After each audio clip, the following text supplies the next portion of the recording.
Hey, everybody, welcome back to The Collective. We have another fantastic show for you laid out today. I am super excited to get this going. We got Doug rejoining us, we got Isaac rejoining us, we got Steve rejoining us. I'm even wearing one of his shirts just in case anybody was wondering. These are fantastic. I can't wait to do it. Now, if you are as excited as I am, what you should be doing is liking the show, subscribing to the channel, hitting the notification bell, doing all that good stuff. Get your emails when this goes live, which is, of course, on Fridays.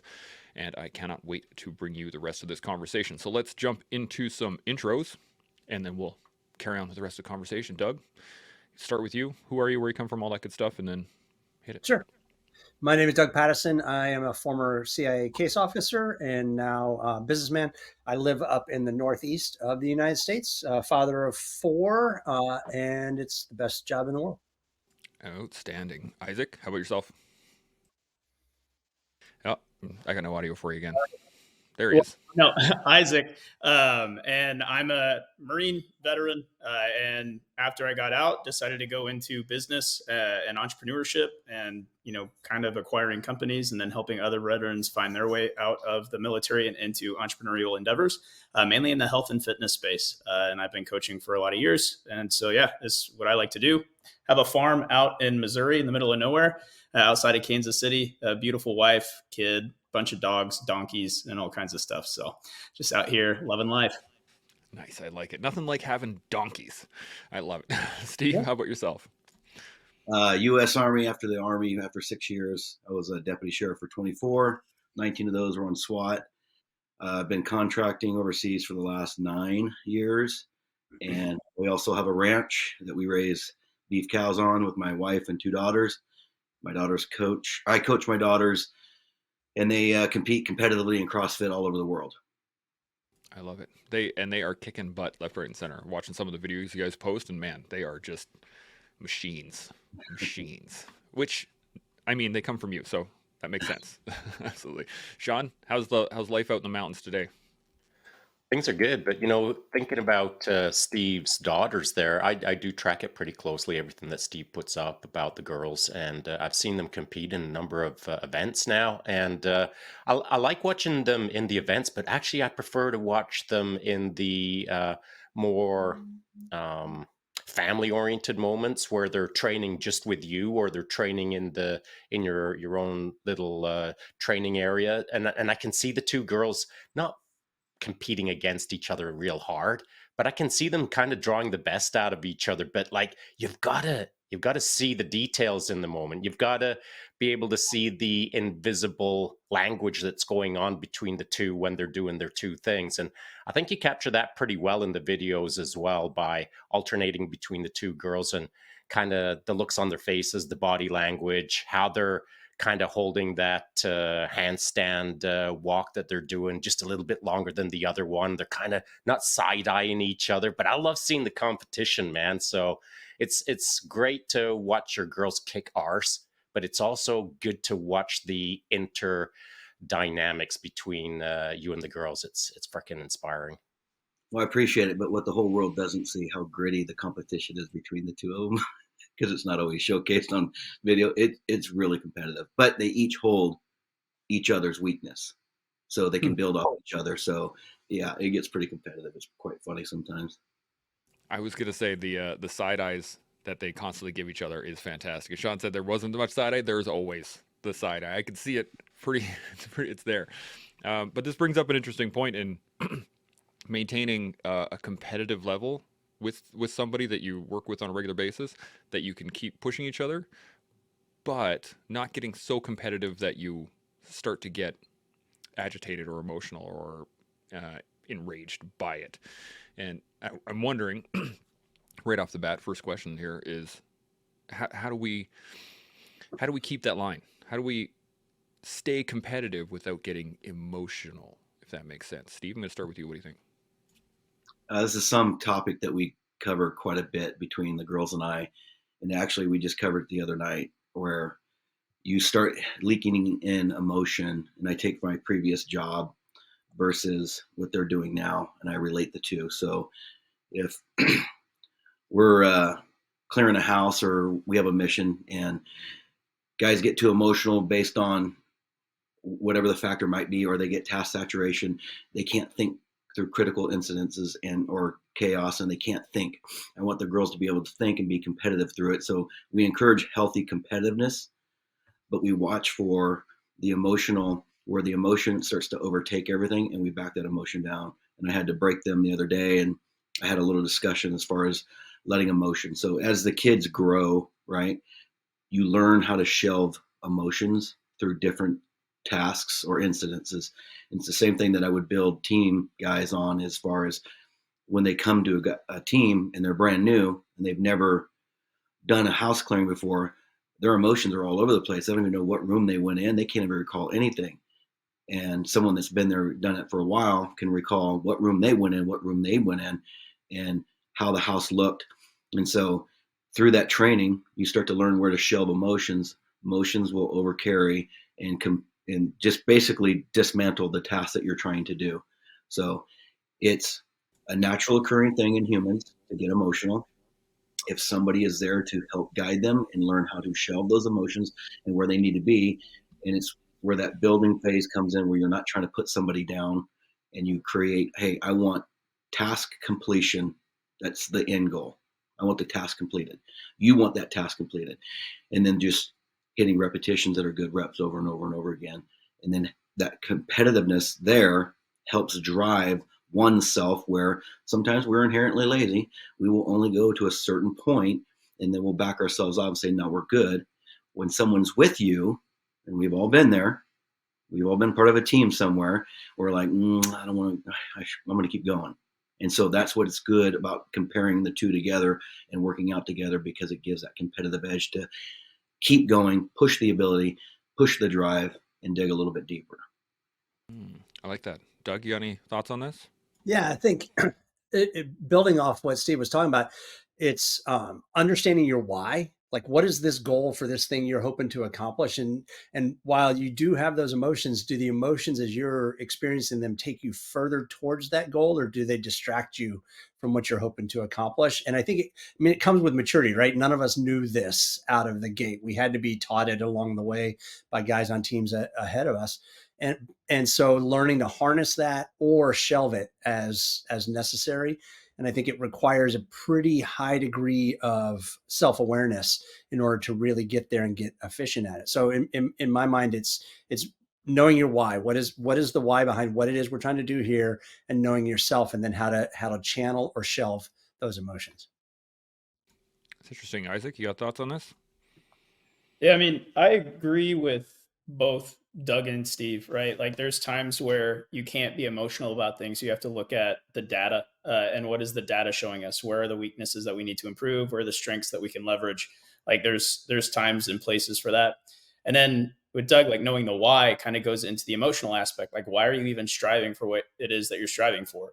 And tapping into that at the right moments, because that emotion can create passion, and passion can overcome things like fatigue and burnout and all of that. So there's times and places. And for me and like my team, it's understanding for competitiveness. It there's, for us at least, there's a level of emotion to it.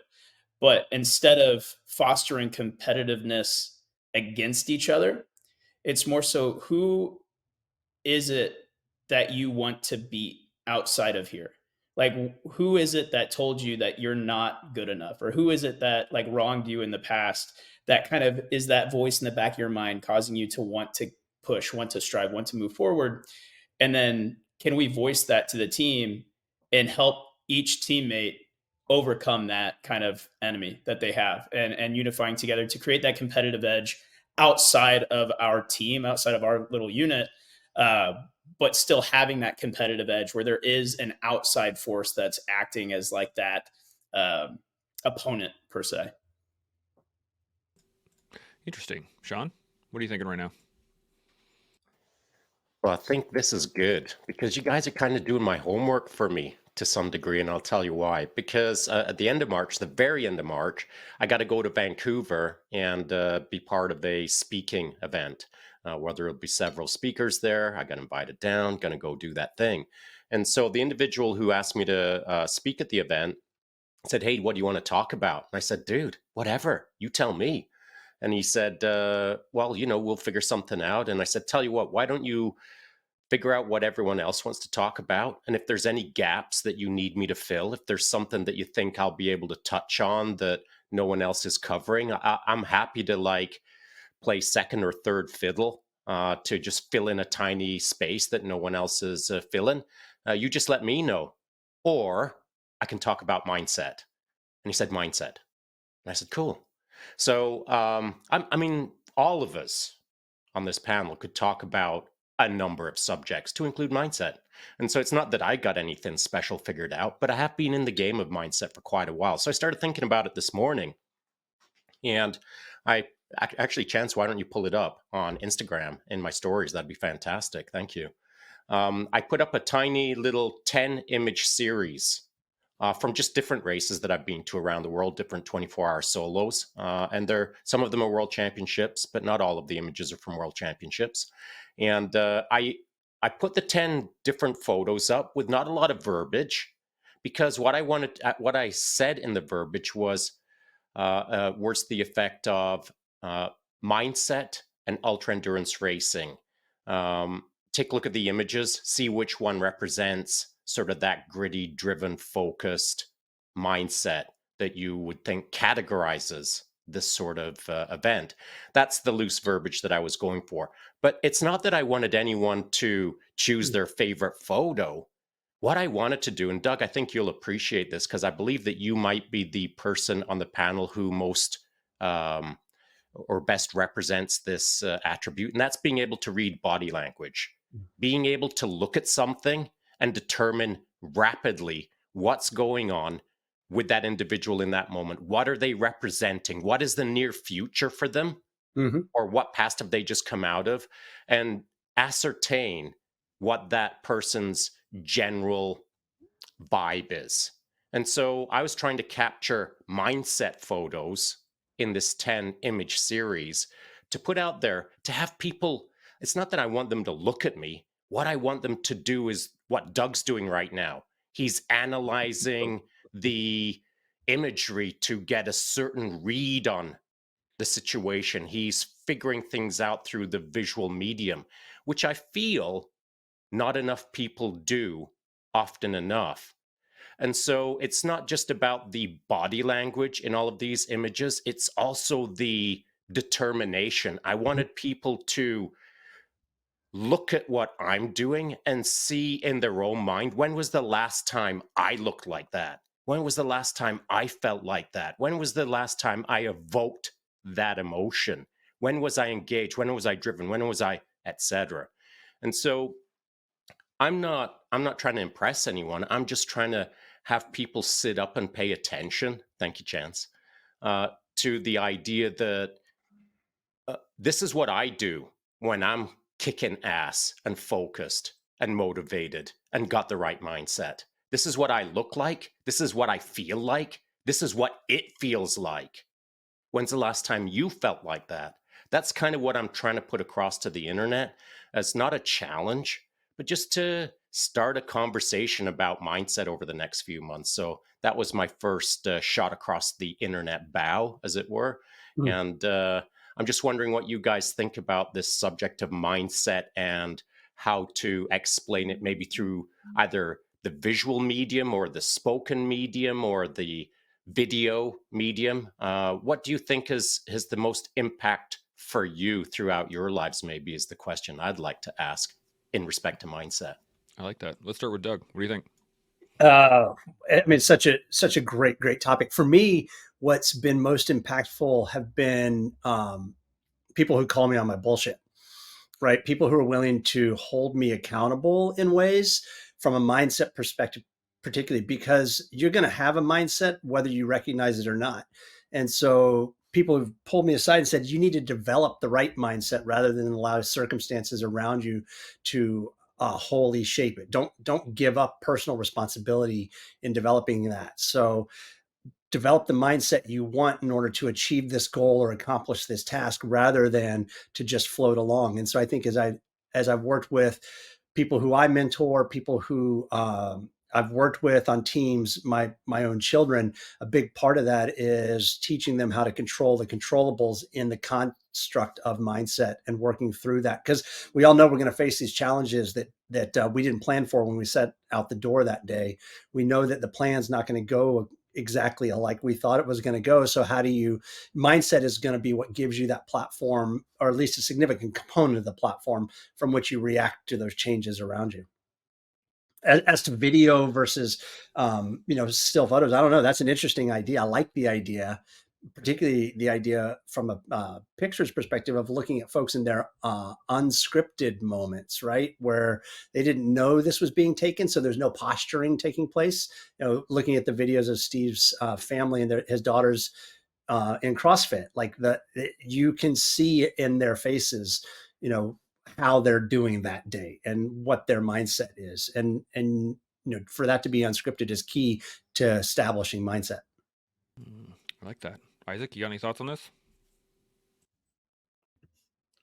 Yeah, I guess I've never really thought much about the creative medium to showcasing mindset. And so if I were to really evaluate myself, it would be like there's 2 to 3 days a week where I start my morning with like my devotional and meditation, and then I free write.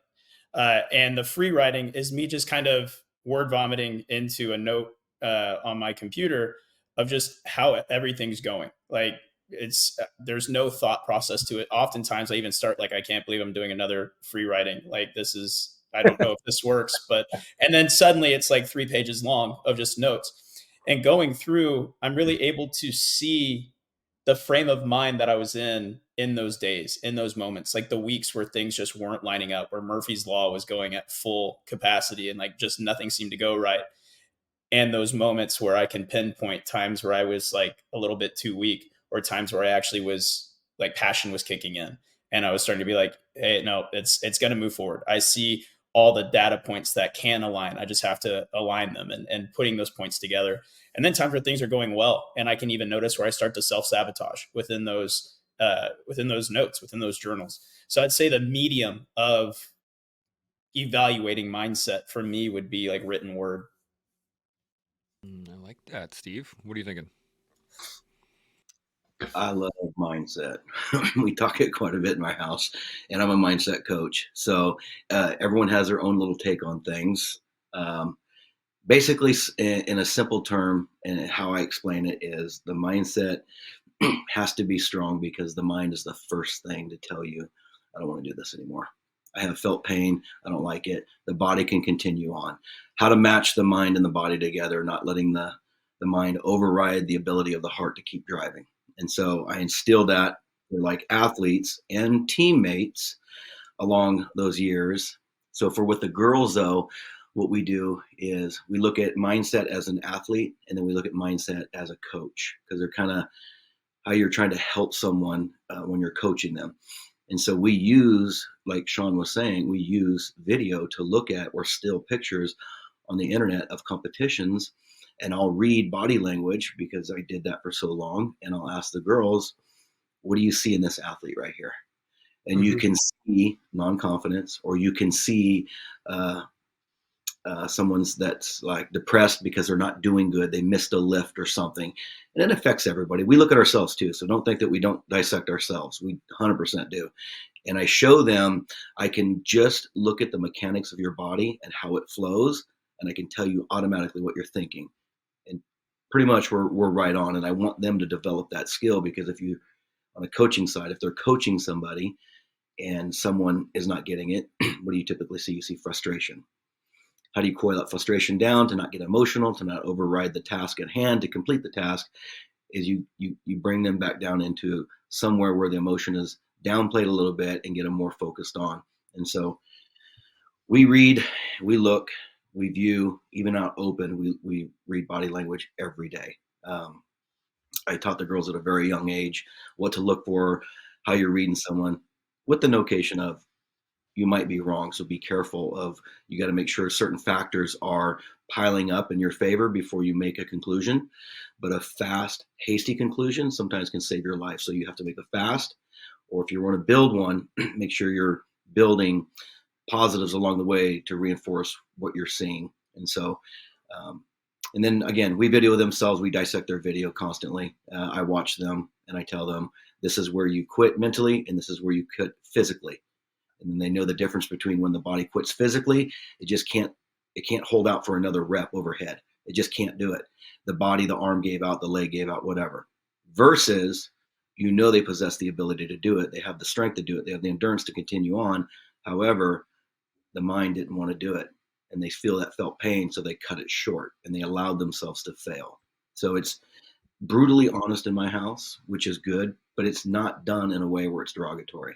It's done in a way to build. And then we just transcend that into, as they coach and everything that they do, it just passes on to them. And so them to perfect it, because they're only 17 and 19, but they're still in a perfection phase for that. This is a really great topic, and I love the fact that we're talking about not only the mediums in which you can apply mindset, but the mediums you can use to engage mindset as well. One of the things that I've done with my son in the last little while ago, he plays trumpet, and there's some minor things like his posture and how he's holding the things that he isn't quite grasping. And I can tell him till I'm blue in the face, hey, hold the trumpet up so it's square and level with your face, or you need to stand up straight so you're not bending backwards, all this stuff, right? And it wasn't until I actually filmed him that he went, oh, and then he saw it, because physically he's standing there, he's not recognizing what he's doing in the moment. I mean, he's 10, so he doesn't have that great proprioception, but I think that the thing that I wanted to kind of touch on here is the fact that video has become this really great resource that really only been used effectively in the last, I don't know, 20, maybe 30 years, since, people have taken more video regularly. It's become much more of a thing, especially at the gym or doing activities or taking photos regularly. It's become more culturally accepted rather than, when you used to have to carry around that big video camera to get any sort of video, right? It's much easier to pull your phone out.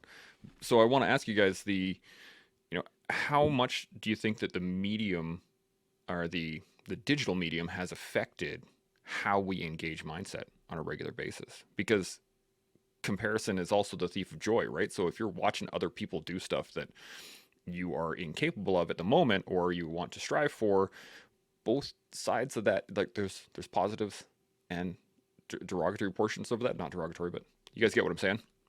Sean, you got any thoughts on this? Yeah, I do. And so what is the positive of more and more digital video capture and putting it out into the Instagrams? Well, here's the upside.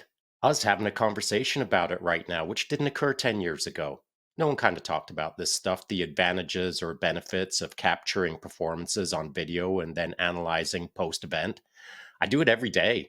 I mean, when I'm out on my bike, I throw my phone on my chest strap, I shred, I come back, I'm looking to pull out some little fancy boy clips on my phone. I compile it together in 90 seconds, throw some Led Zeppelin to it, push it up to the interwebs, and peace out. And I enjoy the entire process. I enjoy smashing on my bike. I enjoy getting home. I enjoy cherry picking out little clips from the ride, because now I'm working on other skills. I'm working on keeping my mind active in the visual medium. And then I'm thinking, as I'm in the visual medium, I'm thinking about how am I going to attach music or whatever to this. And it's all just a grand experiment to me. But as I'm doing it, I'm looking for the details to my critical eye of what I appreciate as I round a corner, or as I botch a little move and go flying over my bars, whatever the case is.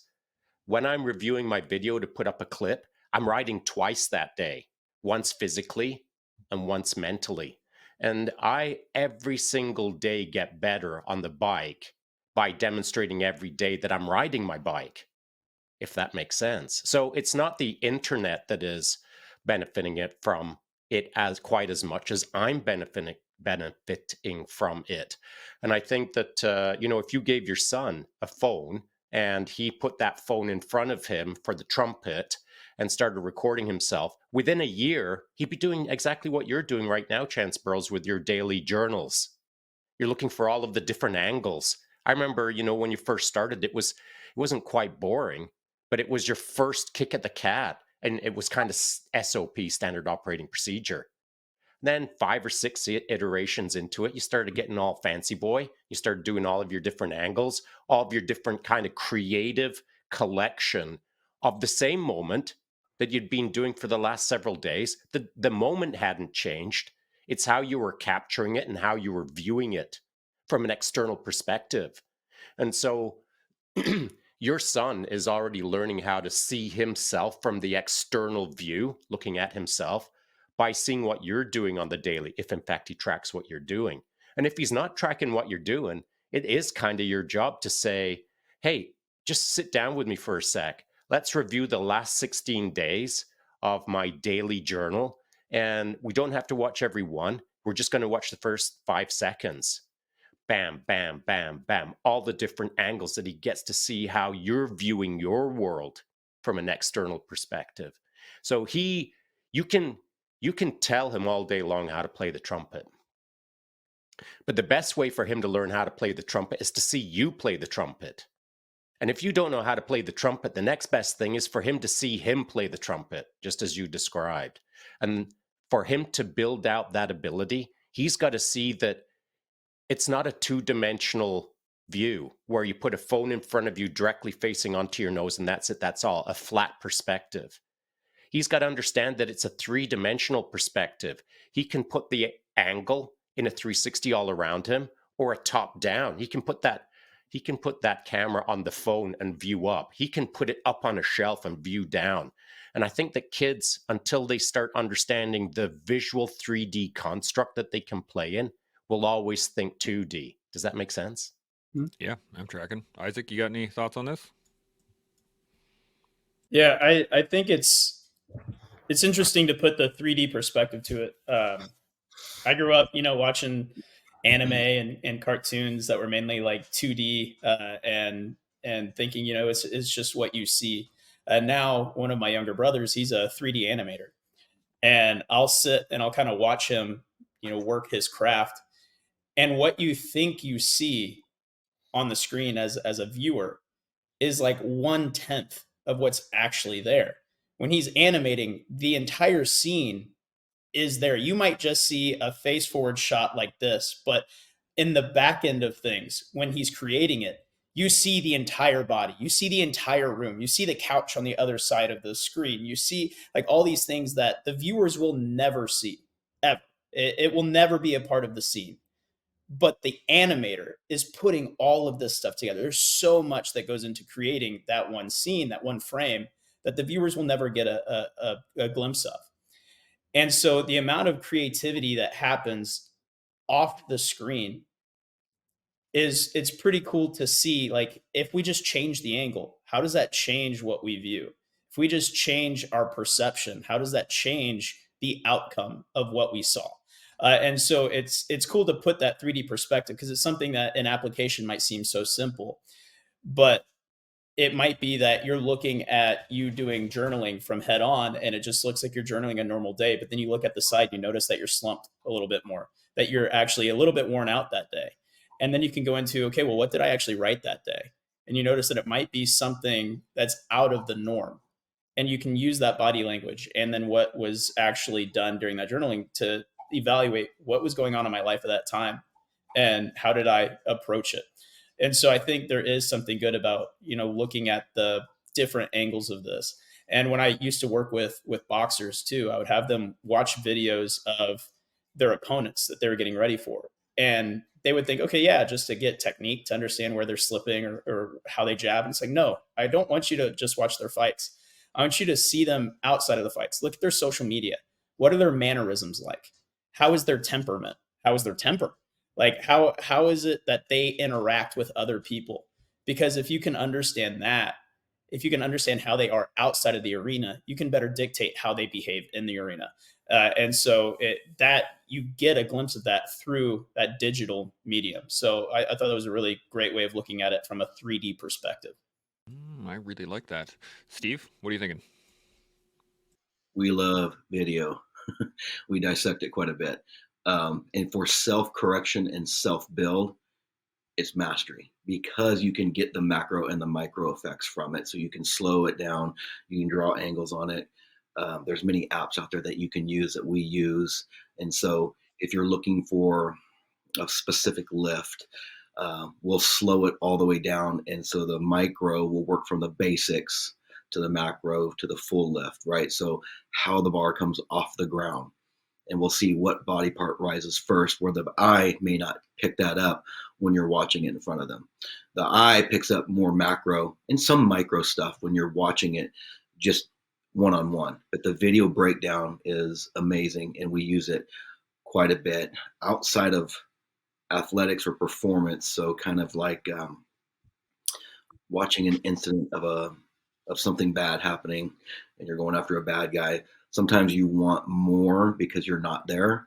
And so I've done this with the girls where I'll have them watch a clip of a shooting, and we'll dictate, is it a good shoot or is it a bad shoot? And there's oftentimes we need more because the video is very short and it only shows the incident. And so for performance, they work great because you're just specifically looking at a very minute little thing, where there's more things that play out in a video and non-performance stuff. For the incident I just gave, it was like a shooting.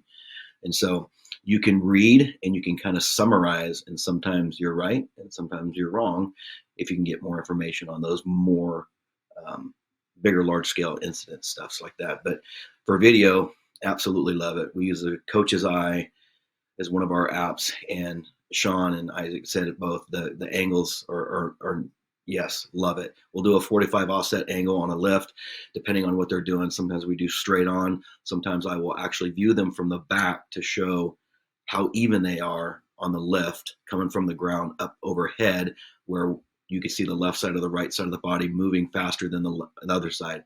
And so just depending on what you're trying to capture, it's a game changer for self-perfection. I love it.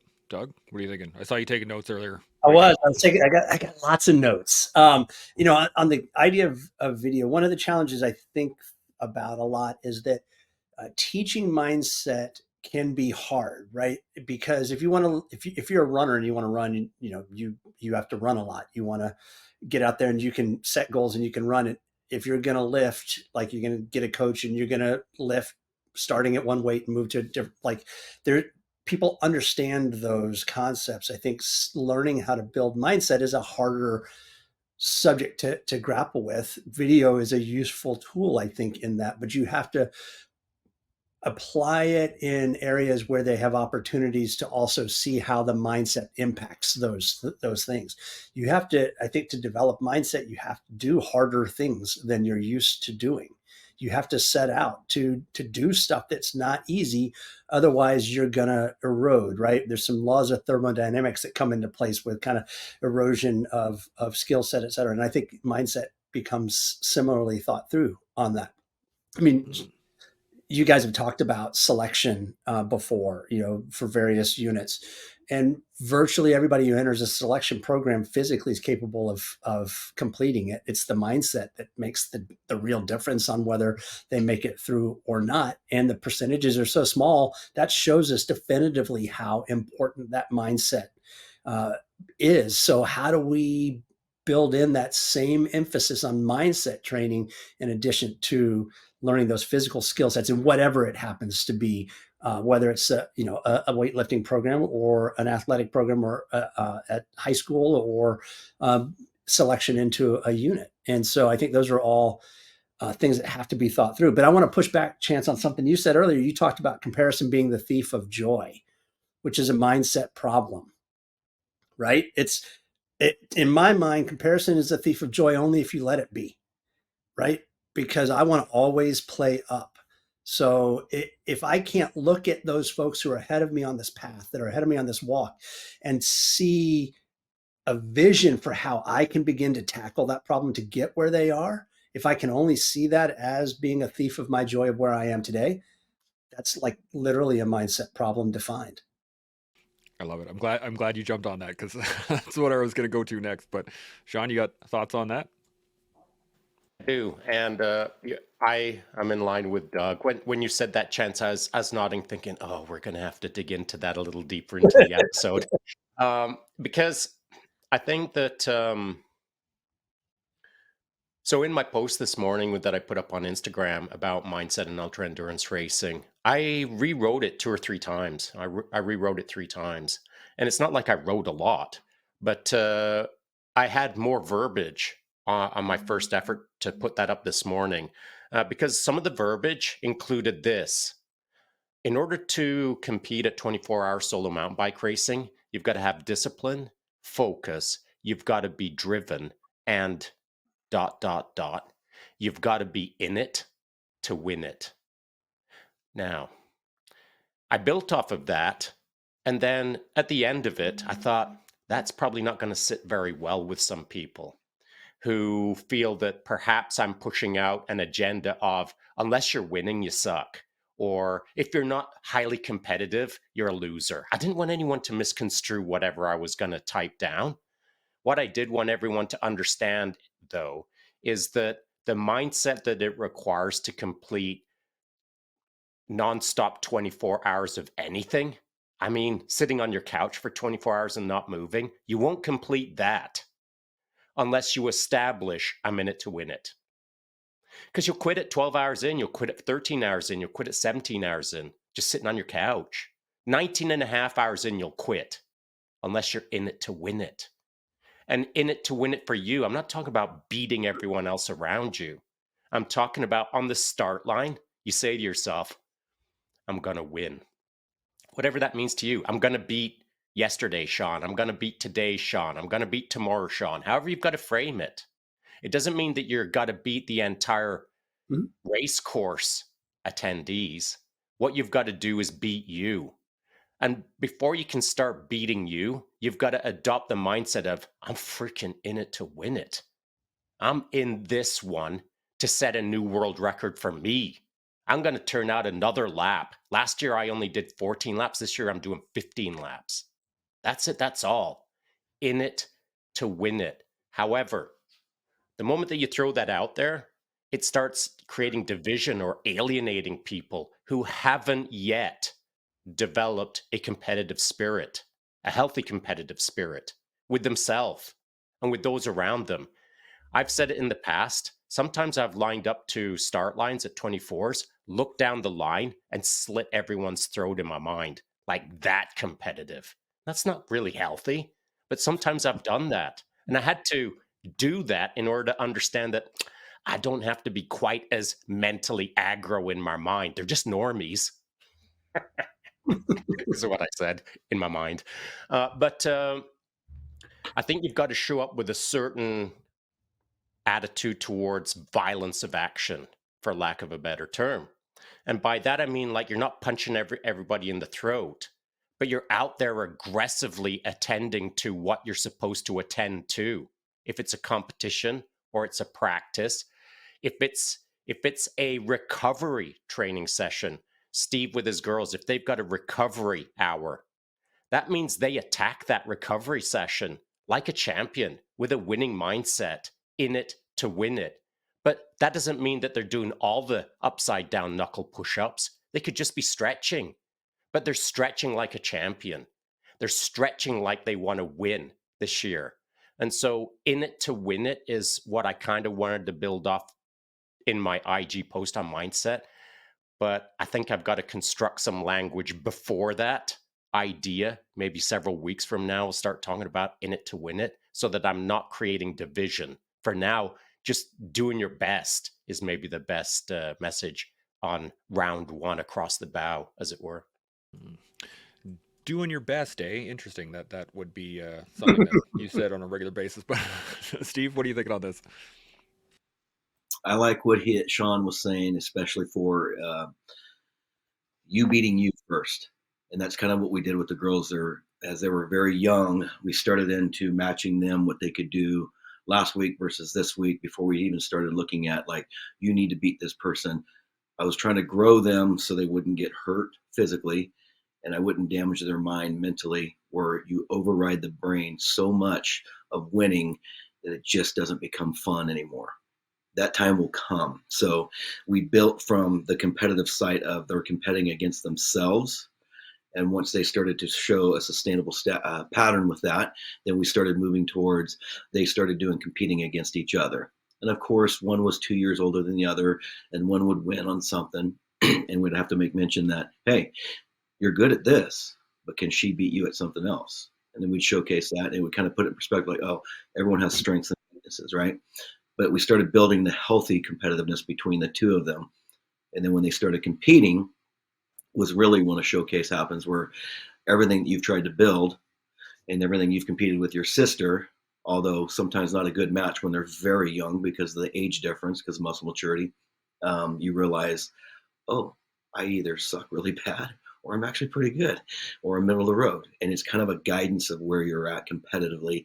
And then that's the marker for where the pattern needs to go for the growth for them. And so that's kind of how we did that with that. And I like that, where in the beginning of something, and you may not know this new skill set that you're doing, compete with yourself first. And then if you decide to go into competitiveness, then you can start bridging into those other areas. But if you're still just doing it just for you, nobody cares. Do it for you. Compete against yourself every day. You'll be better than last year, be better than last week. Just keep growing. Don't stay static. Love it. Isaac, what are you thinking?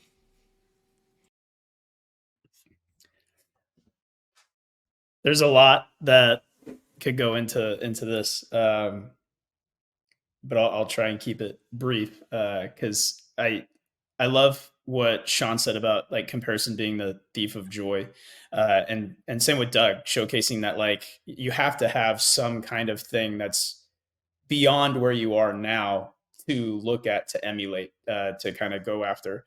And for me, something that Sean said, though it might have seemed like a small kind of innuendo, it was like they're just normies. Like, and for me, I've had this kind of mindset that I try and put into my team of whenever there's doubt, whenever you look at like maybe other businesses that compete against ours, or whatever, it's like if they can do it, we can do it. Like we have a better team, we have better people, we have better minds. And even if they have the most amazing minds, there's some other aspect of the business that we probably beat them at. Like they're just normal people. They get up, they put on their pants just like we do. Like there's nothing that they can do that we as a team can't. They're just people. And so if they can succeed at what they're doing, so can we. And why can't we? And so that's something that I've really, with the comparison being the thief of joy, as Doug said, it's only the thief of joy if you allow it to be. And I used to have that mindset, like Sean, where he looked down the line and he's like literally in his mind slitting their throats kind of thing. And like that was the mindset that I had adopted for a long time too. And then I remember listening to a podcast with Mike Tyson, and he talked about how he hated being the person in the ring because it brought out the worst in them. Like he was a different version of Mike Tyson in those moments where he was thinking about like, I'm going to murder you. I'm going to murder your family. I'm going to make it so that your whole family lineage wishes that they didn't exist. Like, and he truly, in those moments, it wasn't just him saying things to scare the opponent. He genuinely wanted to murder their entire family.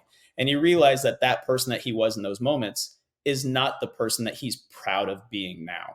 And so for me, it really switched the mindset of like, instead of just thinking of competing and destroying the other person, I'm competing to create something that the future me would be proud of, to create something that the future me can have and say, like, I made something good that serves a better purpose, a higher purpose.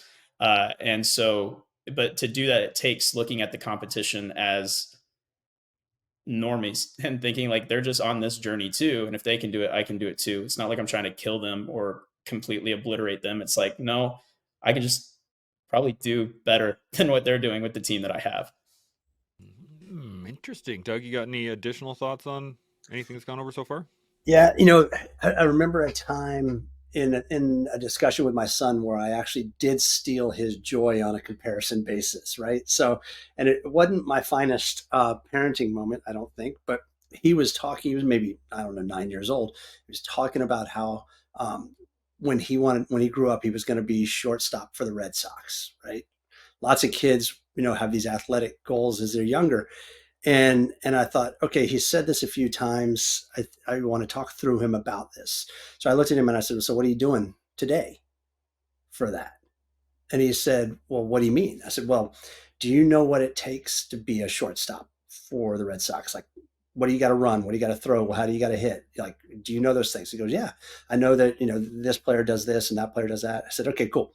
Are you capable of doing those things now? And he looks at me, obviously not, Dad. Like, don't be stupid. I said, cool. So you have a start point and an end point. What are you doing to bridge that? And he looked at me and said, I don't understand what you're saying. I said, there are kids out there today that are working today with that same goal in mind. What are you doing to do that? And this is where the stealing his joy came in. He went, ooh, I don't think I want to do that. Like, I don't want to have to do that today. I want to hold that dream out there as the idea of a dream rather than start that work today. And I thought, okay, I need to figure out different ways to address this mindset thing, right? Because you don't want to steal joy, but you want to find ways to build in reality to it, right? So stretching, how do you build in resilience? Because you got to have a place to go to when you hit those walls, et cetera. So it was an interesting learning point for me as a parent to think about how do I work on teaching mindset in those environments as well. This brings up a really great question, and I've been thinking about this for a little while. Is that I wrote down earlier mindset as a medium, Mm-hmm. and what I'm wondering, I guess, from all you guys is how to utilize different mindsets in order to manage the overall mindset. So, like, there's the artist's way, right? There's the warrior way. There's the whatever you want to, whatever you want to do, whatever you want to accomplish, whatever dream you have. You want to be the shortstop for the Red Sox. Cool. Each one of those has its own direction. It has it's a pathway that you can follow to get to that point. How do we utilize other mindsets to engage that particular pathway, if you get what I'm saying? So, like, they say, I think it was Musashi, it was when you see the way broadly, you can see it in all things. How do we use multiple ways to create the path that we wish to follow? I'm going to start with Steve on this one. What do you think? I think all of those have a similar end goal, right? So you can look at different type of mindsets. What you're saying is they all want something at the end state of to complete. And so I don't think we've looked at, for like what we've done, I don't think we've ever looked at like any different type of mindset of what we want to attach to. We started with a want. They prioritized that want, and it was a drive to that. One of the things I told my daughters when they were very young is I said, I will never, ever dig you through the dirt purposely, ever. I'll never hurt you, but I will never lie to you. In the endeavor that you want to get better, there has to be truth, and you have to accept the truth. And it is the exact same thing that your daddy had to stand in front of 28 other men and say, I failed at this, but it's okay. That's where the failures happen in training, so they don't happen on the competition floor, or they don't happen in the mission and stuff like that. So I've cross-referenced my career path with what they're doing, but it started with that want with them. And again, we look at things more simplistic versus complex, so it's easier understood. And it's that ultimate drive towards what you want. There will be felt pain, there will be discomfort, there will be bad days. You start to normalize things in between, so their mind doesn't just get so hard right or so hard left on one of those aspects.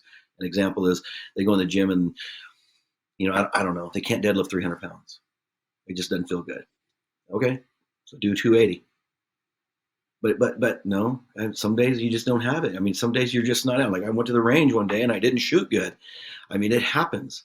But I build myself a win to get off the range that day, knowing that you're not going to have that sustained bad day every day. And again, when they come in the day, you make sure you highlight, oh, look at you're doing 320 pounds. See? And you just you reinstate your point of, hey, I told you it's just a bad day. It's no big deal. It experiences, everyone has it. Everyone doesn't have the perfect ride, the perfect shoot, the perfect lift, and you just normalize everything. So in their mind, they're like, oh, it's just normal. Okay, yeah, it's just one of those things, and they just work through it.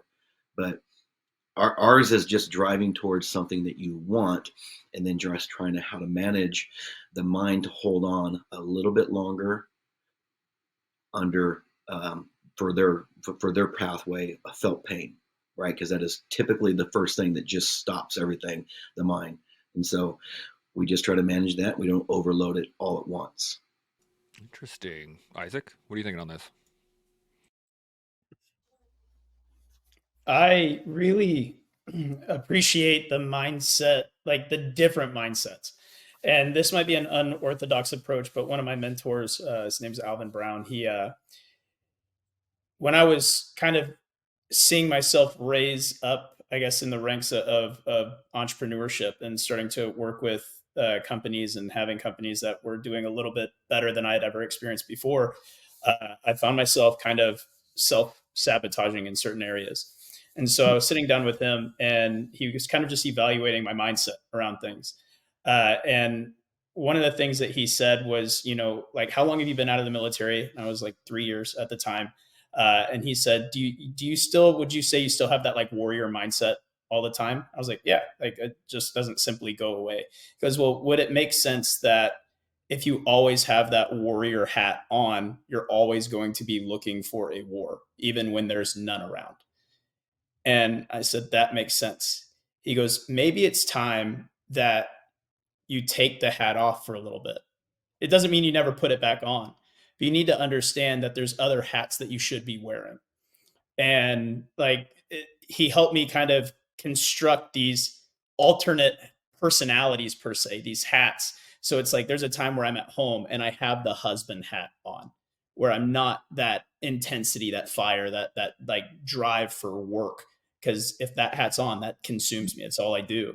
So there's times where I have to take that off, or else my wife would have kicked me out already. And she puts up with a lot of crap, to be honest. But and so and then there's periods where it's like, hey, babe, like I'm putting that entrepreneur hat back on for a while. It might be like 2 or 3 months where I'm pretty hard to deal with.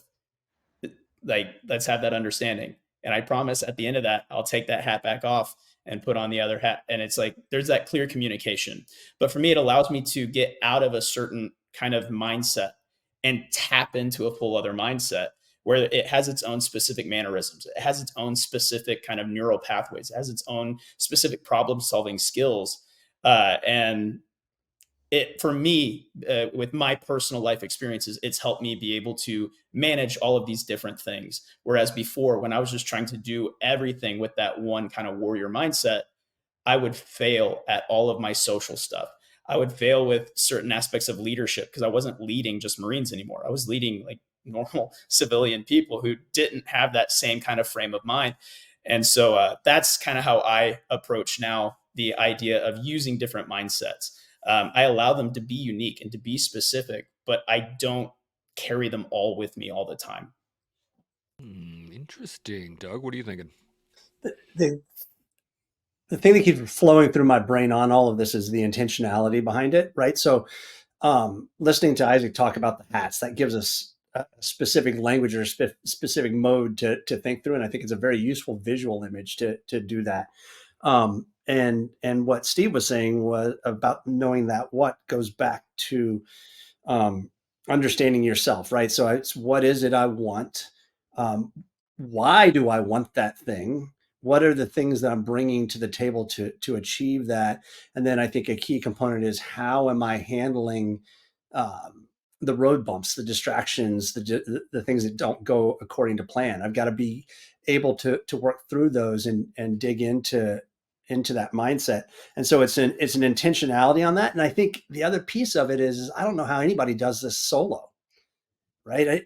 I just don't know how you do. I mean, sure, there's always exceptions to the rule, but I can't imagine trying to go out there and do this and achieve that original what it is I want to do solely solo, like truly on your own. It really does take, I think, involving others in this journey with you to get the best out of those mindset moments, that willingness to call you on your stuff, to challenge you, to push you.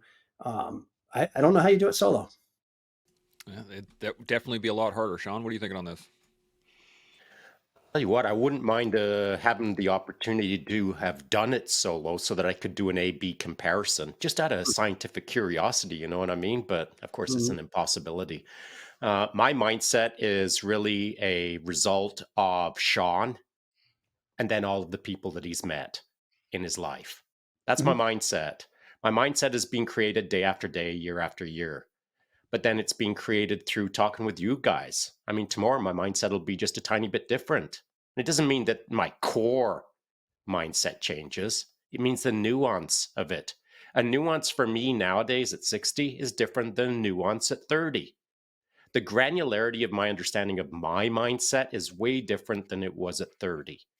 Though my mindset at 30 was pretty freaking strong, now it's a better understood strong. And now I can leverage it in ways that I didn't understand when I was 30. And so, pushing yourself to extremes or through adversity or into pain points, as Steve was saying, this is mandatory to understand what your mindset is. You can wake up in the morning and see the butterflies out the window, the birds chirping, the sun rising, the steam rising off your coffee, think, well, what a beautiful day. And the rest of the day unfolds beautifully. And if you face no hardship day after day, year after year, your mindset is this: isn't life wonderful? Because you never get to bump up against the rough edges of the far left and the far right of the extremes of what life can present. And so mindset to me can be as narrow as that, or it can be as far as the horizon. It really depends on what you've exposed your own mind to. And by that, I mean to yourself and to others. So again, this conversation as we're talking, I'm cherry picking not like words and not sentences, because I stopped doing that a long time ago. I'm not looking for phrases like live, laugh, love. I mean, if anyone kicks out a mindset phrase right now that I think, ooh, I've never heard that one before, it won't change my life. Here's what will change my life in respect to mindset is the dude who delivers it. And it's rarely the words. It's usually the vibe. Because at my age, or at the game that I've played with mindset is all about feel rather than bouncing on one hand and flipping balls like you're a seal. And I don't mean Navy SEAL, I mean like SEAL. And so I think that mindset, it's probably important to put it out there that when you're 20 or when you're 17, your mindset is not immature, but it's certainly not fully developed. Mm-hmm. And at 60, it's more mature, but it's still not fully developed. The delta between 20 and 60 is massive. And so what you should be seeking in mindset on the regular is not to maybe shore up or strengthen your mindset. What you should be looking for, I believe, is every day the granularity of mindset. What every day brings to you a richer or deeper understanding of who you are within your mind and who you are in context of your peers or who surrounds you. So seeking granularity at 20 is better than not considering what's going on, I think. Interesting. I got this picture of Jocko bouncing balls on his hands going just a second ago. He said seals, but I just want to, right. I have a clarification, I guess, on top of this. Is I'm following in line with everything you guys are saying, and I'm wondering about to use the analogy that Isaac brought up is using different hats to apply to the same problem. Mm-hmm. So let's say you want to, you're working in the gym and you're trying to get these lifts on. How often do you put your artistry hat on? How often do you put your carpentry hat on? Like whatever those different mindsets, applying it to a same problem, or taking your warrior ethos and applying it to your relationship, or et cetera, et cetera, et cetera. How often do you guys utilize those separate mindsets applying to different problem sets? Doug, let's start with you. What do you think? Better now than I used to. I think the gift that Steve is really giving his daughters is by teaching them at 17 and 19 how to build resilience, how to build mindset, how to tackle different problems. He's actually teaching them a life skill that they can apply across a whole bunch of areas, including lifting. But and he knows that, like this, there's no secret to that. Like that's part of why he's doing it. This is just the medium he's picked with them, or he's helped align them with their natural, giftings and inclinations. But, they will be better than their peer group at problem solving in other areas of their life. They will be better at relationships in other areas of life because they will have gone through a bit of a crucible, learned themselves better, learned how to establish what's the root of this problem I'm struggling with, how do I assess it, how do I tackle it, and do that. So I think, likewise, I've gotten better at it over time because I've had to. There was no choice. It was either fail or get better, or continue to fail or get better from the failures, right? Success being a poor teacher, failure being a great teacher, if you're open to it. And so I think learning to do that is key. And, I'm in this stage of my life right now where I'm working through probably the hardest problem set I've ever had to deal with. And it's not one it is so far outside of my realm of controllables that my only way through it is mindset and resilience. And I would not be able to do that today were it not for having built that muscle memory of mindset in other areas of my life and learning how to apply them. So I think it's key as we think about it, or we talk about it, or we mentor others, we talk about it's not just applicable in this problem set, but that it should be applied to other areas. And likewise, taking those other areas or the mindset needed to achieve in those other areas and flipping the switch, so to speak, so that you can apply it elsewhere is going to be key to building the fibers, right, that need to carry you through those moments. I like that. Sean, what are you thinking on this one? I think what was just described there by Doug is, I was going to say the luxury, but it wasn't a luxury. It was hard earned and well deserved. The luxury of being able to look back into the past and reflecting on what you're capable of and knowing that you can still do it today.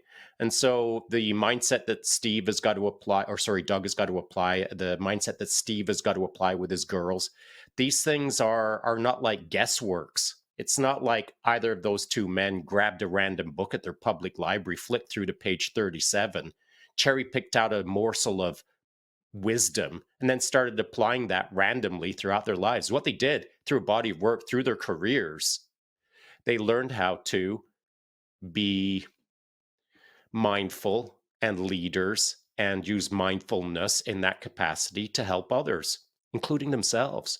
So as Doug is in the thick of it right now, if he couldn't sit down and take a deep breath and think, yeah, but I used to kick ass. If he didn't have some kick ass in his back pocket, where does the kick ass come from? You can't wake up one morning in the thick of it and think, I've done literally nothing in my life, but now I'm about to kick this problem's ass. You need things in your hip pocket, man. You need ass kickery at the ready from back in the day. And back in the day might be a year ago, might be 10 years ago, might be 30 years ago. It doesn't much matter.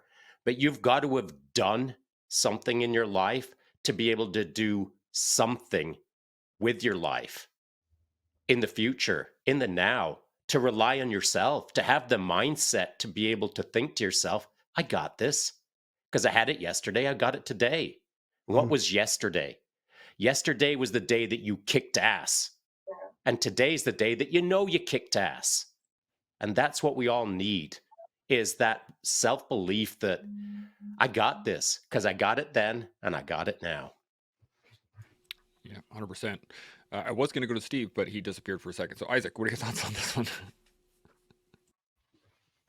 Yeah, I mean, for me, it's still fresh. Like, I'm still figuring it out, and I'm sure all of us can say we're still figuring it out, but like, I'm so far from being the person that my future self is going to be. And so for me, it's constantly evaluating like all the people here in this panel. It's like evaluating people who are doing what it is that I aspire to do. And just like as Doug was talking about, comparison being the thief of joy only if you let it, success leaves clues. And so if you look at where success lies in other people's journeys and figure out what part of their characteristics, what traits they have, and what mannerisms and thought patterns they have, would also adopt well into my own way of thinking, my own processes, and adapting them not in a way that's copycat, but in a way that's still in line with who I am. It allows me to think through problems in a different way. Um, and so for me, it's understanding like my way probably sucks. And so if I'm not doing something that I'm like, if I'm not succeeding in what I'm trying to do now, it's not that I'm not good enough. It's that what I'm doing isn't good enough. And it's not that I need to change. It's that I need to change what I'm doing. And there's someone else that's probably doing it better. And so I can evaluate. Or if I'm in a good enough position, I can leverage a relationship and actually talk to them and ask, like, what is it? Like, give me some help here. And so for me, it's a lot of humility and understanding, like, I'm probably not that great, but I could be if I looked outside of myself and observed other people. I like that. Steve, what are you thinking? I say there's multiple ways to do something, mindset to include. And if your mindset works for you and how you achieve it and how you frame it and you're successful, good on you. Keep going. It may not work for someone else. They're understanding their application of it. But as long as I've been with my girls, building them to be athletes and overall good people in the world, I appreciate Doug with those words, because Doug is probably the first guy that's ever really understood fully what I was trying to do. And he worded it perfectly. I'm using athletics based off their choice of what they wanted to do. And I've used that as the medium to transcend life. Their mindset in what they're doing here will follow into their job, their career, their leadership, their everything else. And we basically start with a core thing. We build that mindset for that, and we make them understand that they can use that and they can ebb and flow through life with that same type of drive. It's just the situation is different. The application of what you want, and at the end state of something, it's maybe different, but your drive to get there. And so all the adversity they hit in the gym, their downfalls, their weakness, their cries, their emotional, that applies in everything else. If you start a business and you're working a business, there's going to be a lot of hard working days in there. There's going to be a lot of, man, I'm not doing too good. I don't feel good. It's the same thing that they've already experienced. So we build experience with them on this medium that we've used as them growing up. So, but yeah, many different ways to look at this. If you're successful in what you're doing, I don't think anyone can tell you you're wrong. It's just, there's a different way. There's many different ways to skin a cat. And so it's hard to tell someone how they apply their application of mindset is absolutely wrong. Everyone can see if someone's a failure, and it may not be working for them, and you can help them, give them better ideas. But if they're successful, let them go. And so we just look at things more simple, and we use that medium to transcend life. I really like that word transcension, or transcending into life. It's really quite a fantastic vocabulary choice. I really do, because a lot of what we do transcends into everything else we do. And I don't think we realize it enough, or at least the normal everyday person has these skill sets, has these abilities that just aren't utilizing them. I don't know if you guys would agree with me on that, but I really see it out there in the world of that, people have the skill sets, or they have these natural abilities. Some people are much more creative than others. Some people have, et cetera, et cetera, et cetera, all these different skill sets. How do we bring those out? How do we, as mentors, as people talking heads on the internet right now, how do we get the people out there who have never seen themselves in that light to bring out those skills, to develop those capabilities, those natural pieces of themselves to the world? Let's start with Steve. Coming back to you. What do you got? Put them in the environment. That's what they want. Put them in the environment. Start them in the environment, and then start building.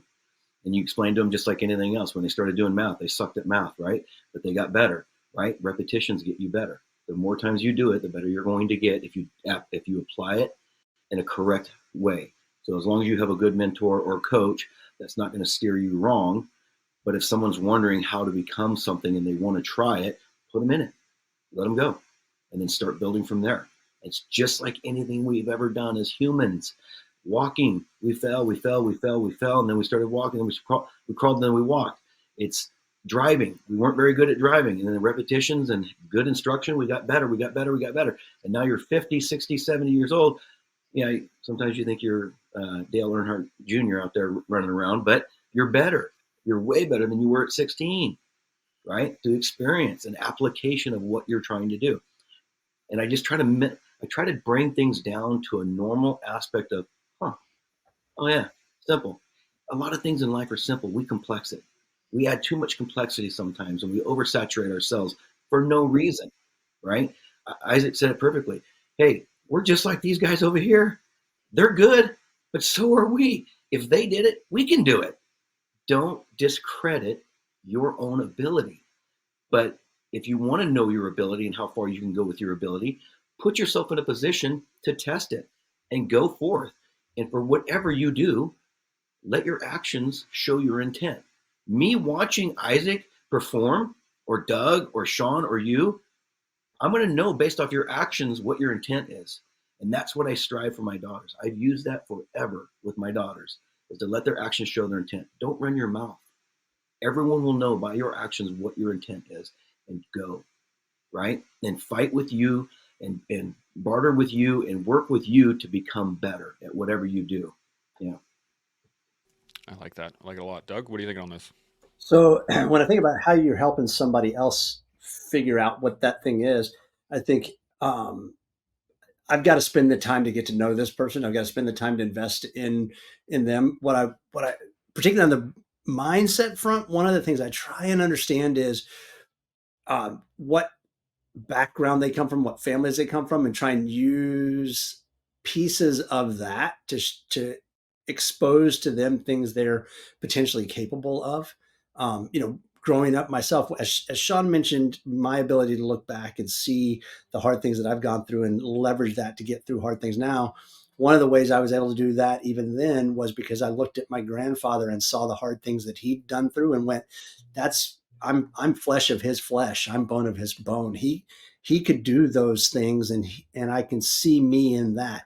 And it showed me, it envisioned to me a possibility to do that. So I try with folks I'm mentoring to find opportunities to speak to them about similar options or similar pieces of their family history to that. And not everybody's got that stuff. Not everybody's got, those things draws. In fact, some of them are fighting against those things. And so that's a different aspect you can bring to bear on it. And then I think the other opportunity that I use to talk to folks is about what is the pattern of decision making you're in today, and does that pattern of decision making improve your decision making process or not? I love teaching my boys how to mow the lawn because shortcuts became immediately visible, and you could go back and fix the shortcuts later. But you could also have a discussion about, well, why do that? Like, it was better to do it right the first time. And I had a similar discussion with an engineer at work that took a shortcut on a thing that didn't matter. And I said, okay, so what are you going to do when it matters? She goes, well, I'd never take a shortcut. And I said, well, how would I know that? Because all I do is I see you taking this shortcut over here. You're gonna fall back on that when it matters, because that's what you've trained your body to know how to do. And so finding opportunities to kind of hold them accountable and talk through those things. I like that, Isaac. What are you thinking on this?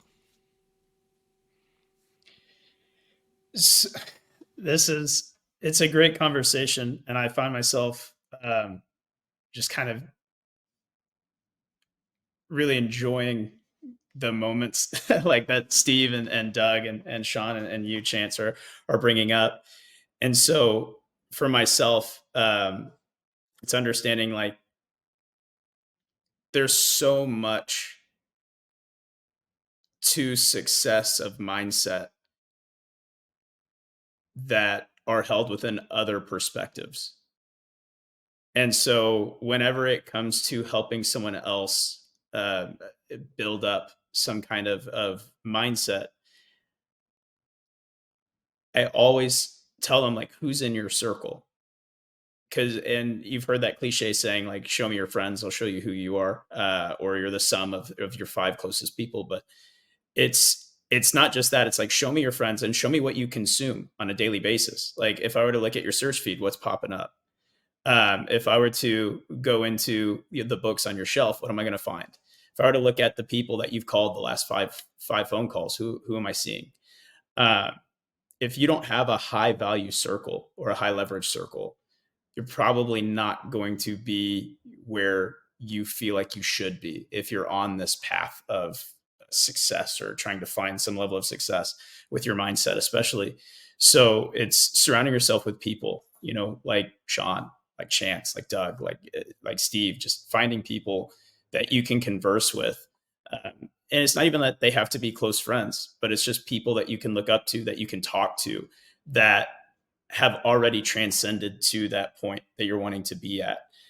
And I keep saying that success leaves clues, but it's so true. And if you don't look at where those footholds have already been placed, then you're more likely going to slip and fall. And it's very naive for me, like, to say that the path I'm going on has been completely uncharted and brand new and no one's ever done it before.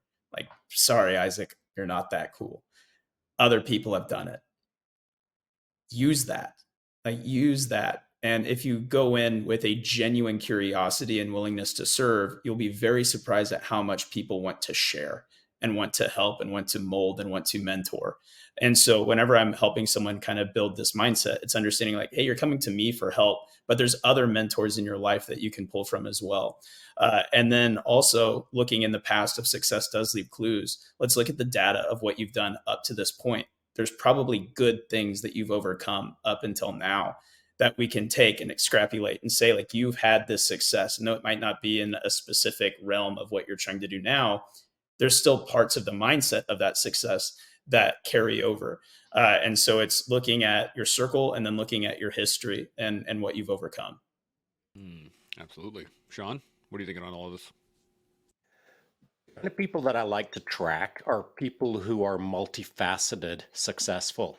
And so what I mean by that is they've done a few things and they've had a few outcomes in a variety of either different industries or passions or hobbies or sports or whatever the case is. And so I look at myself as an example of that, but not like amazing results. I mean, pretty good, but I've been able to hop from this to that, to this to that through 9 careers now. And the first career, special operations, taught me how to do the rest. I got my mindset when I joined the Army. I didn't have a coach. I had the Army. I didn't have a book to read about leadership or mentorship. I had my peers, or I had my bosses, or I had dudes who were like super freaking rad, kicking ass. When I was a young buck tracking that, I was like, oh, that's how it's done. And so before I crossed the start line on my military career, I've said it before, I was a skinny, underperforming kid. I thought I was dumb. I weighed 135 pounds. No one would have been concerned about kicking my ass because I wasn't much to look at and I didn't have much ass kickery in me at the time. But over the course of my career, I learned a few things, figured how the process works. For me, for Sean, maybe not for the entire world, but for me. And I managed to take that first career and convert it into all of the other careers. Every single thing that I've touched with a mindset now.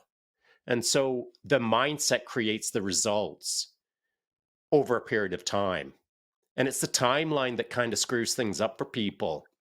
If you think you have figured out the best way for you to apply mindset to get results, but then expect it to happen by tomorrow, you don't understand the equation.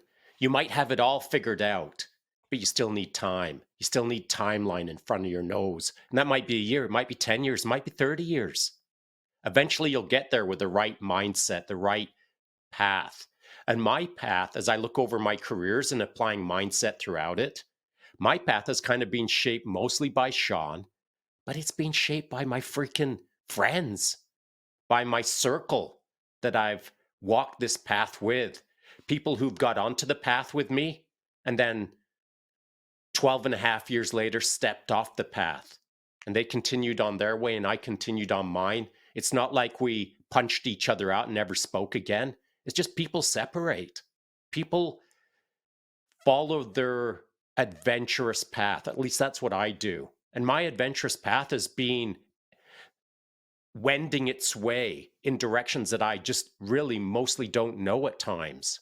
But because of my adventurous kind of hunting dog spirit, I like to hunt, I like to adventure, I like to see what's around the corner. Because of that, by applying my mindset, I see success. Again, not big success, but success to Sean. And so other people see that and they ask, well, how did you manage to do this? I learned how to do that in the Army when I was polishing my boots in my first year. I learned how to do it in my second year by tracking the guy who was large and in charge.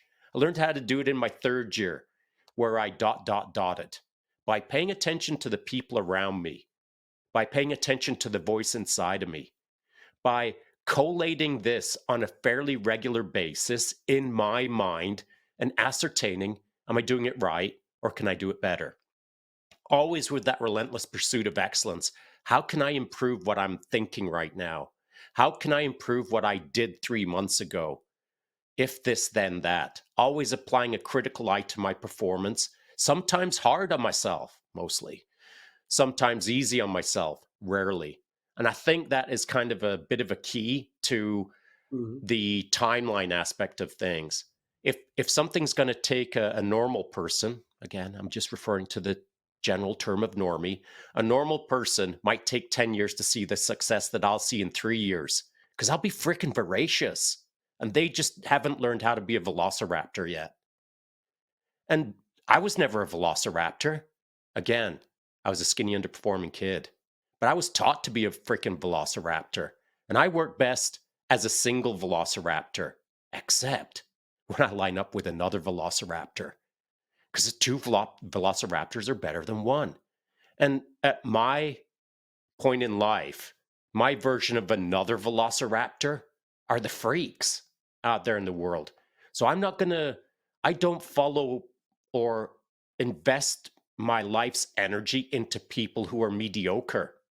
I mean, I don't track them to inspire myself. What I do track is velociraptors who are doing it better than me, which isn't hard, by the way. There's a freaking bajillion people out there who are kicking arse harder than I am. But I have to determine who that is. I have to track them long enough to see what they're all about. And then I have to figure out how to incorporate it into my path, my game, my journey in life. And unless you're paying attention to the externality of your life, you'll miss that entire chunk of improvement cycle. If you're just relying on your own little voice in your own little head about how successful you are right now on the couch, that's a road to ruin as far as I'm concerned. The yardstick for me is what Sean thinks and what Sean thinks of the world outside of himself. So make sure that you've got the right assessment tools to see how successful or not you are. I couldn't agree more. I have I wrote down Velociraptor because I have a really great thought on this, but I wonder, any other thoughts on what Sean just said before I jump into this? Are we good? Okay. We're not going to just actually from the Velociraptor. Come on. Okay. So the Velociraptor, I have this, it just clicked in my head. Velociraptor is not the, not the dinosaur that I'm thinking of, but velocity and raptor. And velocity is the rate of change over time, right? And a raptor is a bird of prey. And so I put those two together in my head as I was talking about it, or as Sean was talking about it, and I'm thinking that to be a velociraptor means that you're hunting a rate of change. And I really like that image of Sean hunting a rate of change. And I think that that's a key proponent in the concept of a mindset, is that if you're taking a mindset of development, or taking a mindset of betterment, or taking a mindset of crushing your competition, you are hunting a rate of change you're hunting for a rate of change better than your competition, if that makes sense. So you're hunting better than you yesterday, or you are seeking to change at a higher rate than yesterday, if that makes sense. What do y'all think on that? Doug, I'm going to come to you first. What do you think? I'm just trying to think through the ideas of self-awareness and emotional intelligence applied in this construct, right? And when I think about that, it's knowing myself is and not allowing myself to tell myself lies. And so I've got to be pretty healthy inside in order to have a strong platform in which to go chase after that rate of change. I've got Sean has talked about some of the unhealthy aspects of standing on that starting line and looking at the rest of the folks and saying, I'm going to go slaughter them. But I think what he's really saying is there's moments to do that and there's moments not to do that. And the key is knowing the difference between those two. And if you don't, I think you're going to immediately begin to run into walls in your performance because you won't know when to apply one and when not to apply it. You won't know the difference it makes in your performance. You won't know when you're chasing the rate of change solely for the rate of change or chasing it because you can apply it in a different way to another problem set that takes you to the next level of performance you're hoping to do. It really has to be applied on this foundation of knowing yourself. I like that. I like that. Steve, what are you thinking? Yes, through experience, you gain those things, and through good mentorship or good coaching, you experience those things, shelving those emotions, right? This is what I talked about earlier. Um, One of the things I've used with the girls as far as building mindset is to build discipline, building discipline to build mindset. Those two kind of feed each other, byproduct of each other, and it'll just continue to grow if you have that self drive towards that. Um, they don't have to become a different person based on the circumstances. They can still be the core person. But like Sean and Doug are talking about, as far as when do I apply, I need to slit their throat, or this is just this, right? And so good mentorship and good understanding and good experience, learning how to show those emotions and when to apply those certain aspects to that. But in the journey of mindset, build good discipline. It'll give you good mindset. Build a good mindset. It'll give you good discipline. And those are the things that are sustainable that can need to carry on. Absolutely. Isaac, what are you thinking? So not to talk about religion, but in the Bible, King Solomon was known as like the wisest king in history, and he held a lot of wisdom. He created a very prosperous land that he ruled over, and they saw like a lot of success, materially, militarily. Like it was very successful. And so then he wrote Proverbs, which was this huge writing of just different wisdoms that it held. And then he wrote Ecclesiastes, which was he's old now, tired, kind of worn out, and he's reflecting back on his life and everything that's kind of happened. And how he writes in Ecclesiastes is so much different than what was written about before.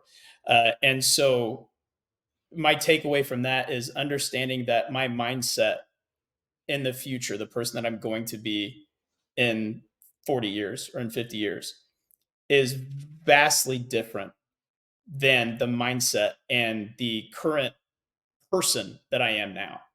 And so when you talk about hunting rate of change, for me, it's hunting after these opportunities that make me into the person that I'm going to be, in 40 or 50 years, and looking back and getting rid of the outside distractions that have nothing to do with that hunt. So just for me, it's very interesting to look at who am I becoming?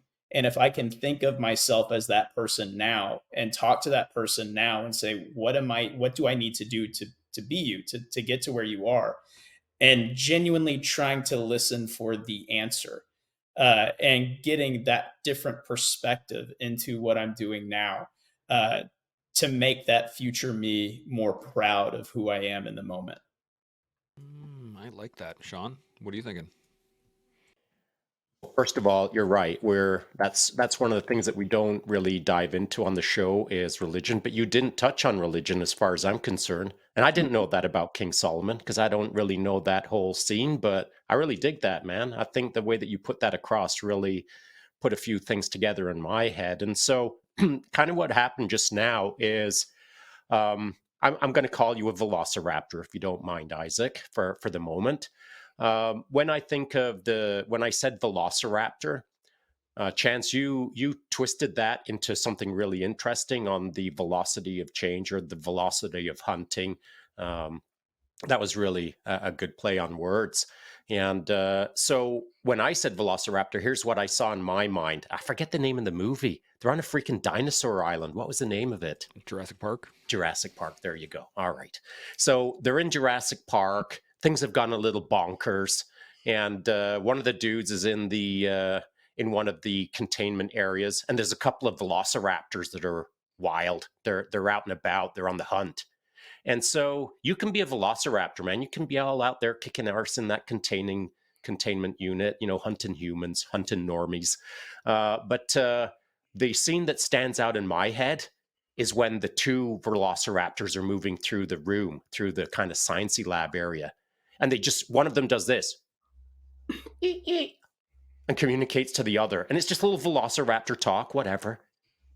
And they're communicating like in their little velociraptor way, super efficient, super effective, super on point. They're in the game, kicking that arse.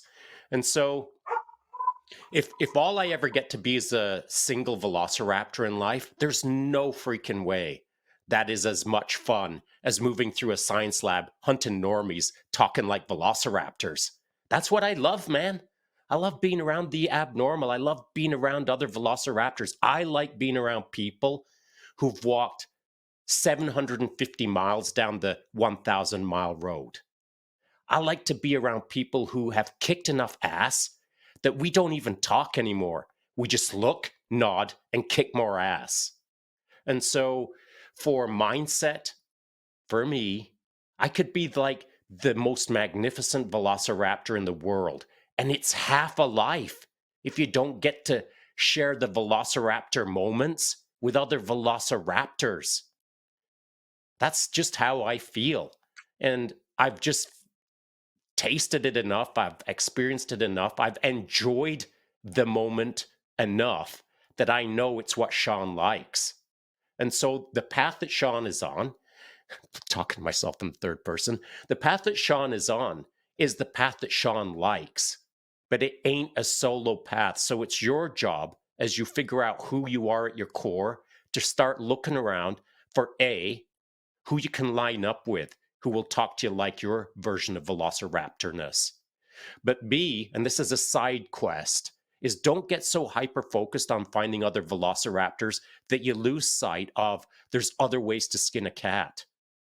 You can line up next to anyone, the least velociraptor person in the world. And if you line up next to them the right way and stay open-minded and communicate properly, you might do and be more than just hanging out with a bunch of velocas. You gotta stay focused as to what works for you, pursue people who are doing it better than you, but stay open-minded to ways that you don't like to do things so it actually builds you up in the future. That's very interesting.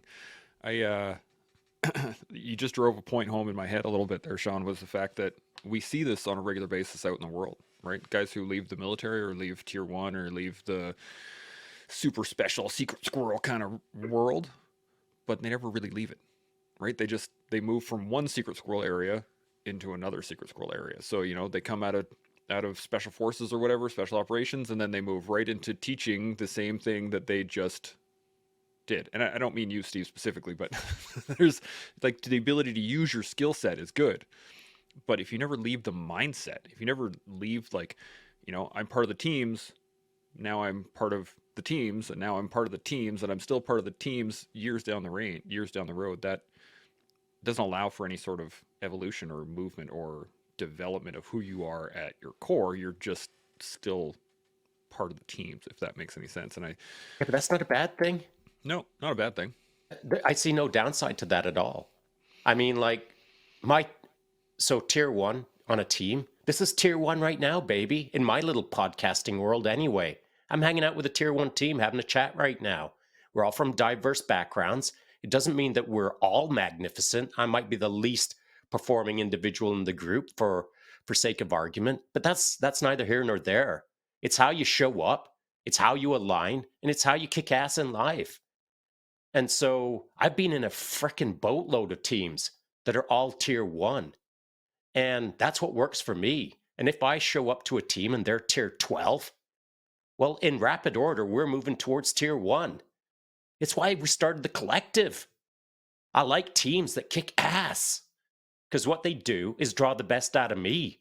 I can look at a team, tier 12, step into it, and know that a year from now, we'll all be better. And I'll probably be the one who gains the most.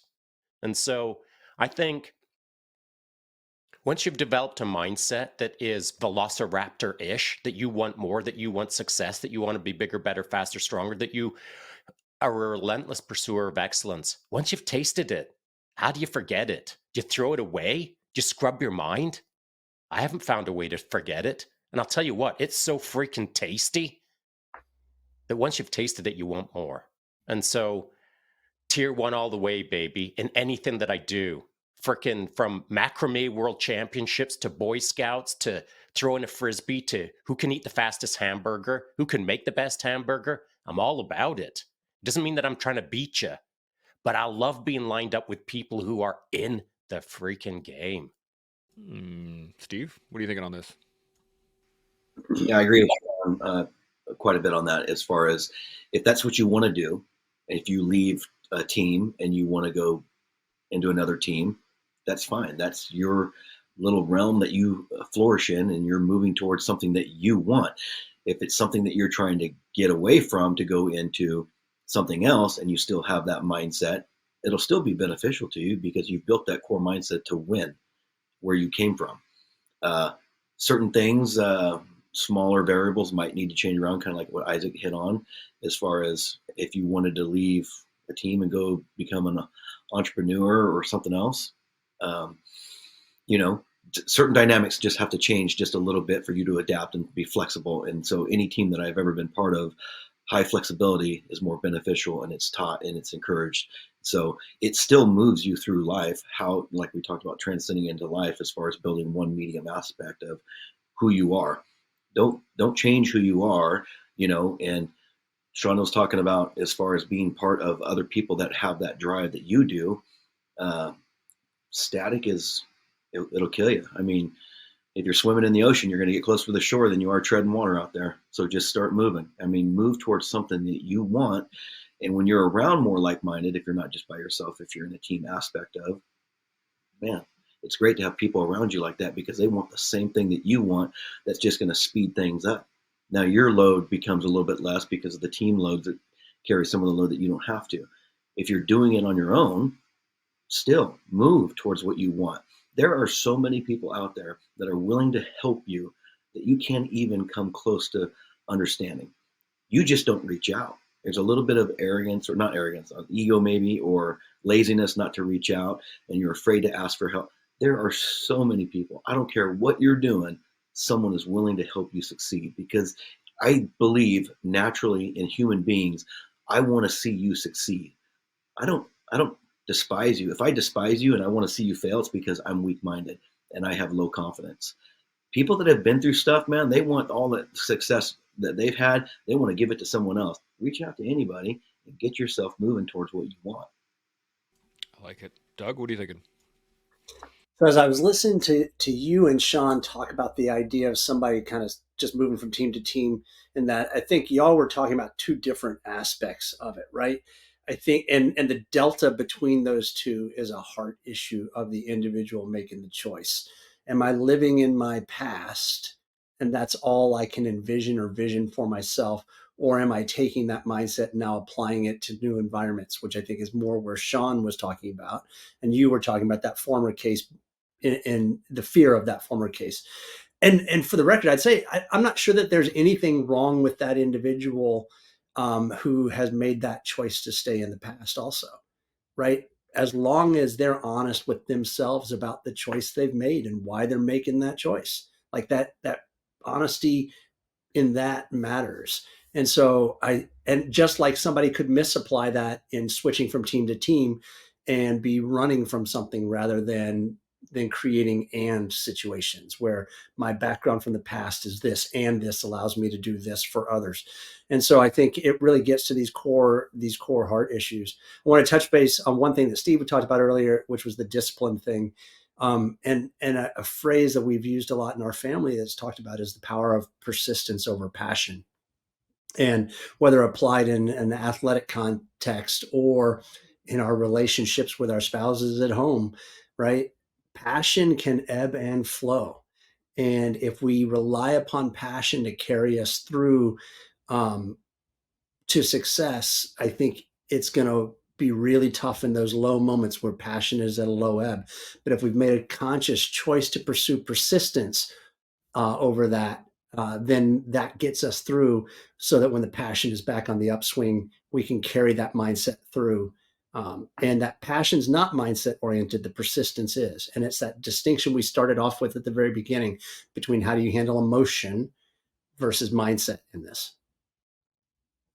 Interesting. Isaac, what are you thinking?